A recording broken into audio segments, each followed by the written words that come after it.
కానీ ఇదివరకటి రోజుల్లో కూలీ డిమాండ్ జరిగేది. నాకు కూల్ డ్రింక్ ఇవ్వాలా, టెంట్ వేయాలా, అక్కడికి పనికి వస్తే పొద్దున్న 3 గంటలు చేస్తా, సాయంత్రం 3 గంటలు చేస్తా, ఇట్టాగ డిమాండ్ చేసిన రోజు నుండి ఇవాళ రోజున వత్తెరా లేతే పో అనే స్టేజ్కి వస్తే, అసలు పనే దొరకని స్టేజ్కి వస్తే ఏమైపోతాడు కూలీ? అప్పుడు ఏం ఆలోచిస్తాడు?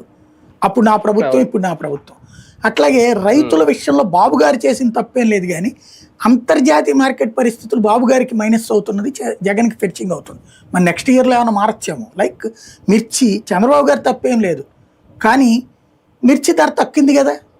పొగాకు చంద్రబాబు గారు తప్పేం లేదు, ఎందుకంటే అది ప్రభుత్వం నేరుగా కొనేది కాదు, పెట్టేది కాదు, మధ్యలో వ్యాపారస్తులు ఇల్లు కొనుక్కునేది. జస్ట్ ప్రభుత్వం అనేటటువంటి ఒక స్పెక్టేటర్ ఏదన్నా ఒక సపోర్ట్ చేసేటటువంటి. అలాంటప్పుడు ఆ ప్రభుత్వం అలాంటి సపోర్టింగ్ కూడా చేయట్లేదు.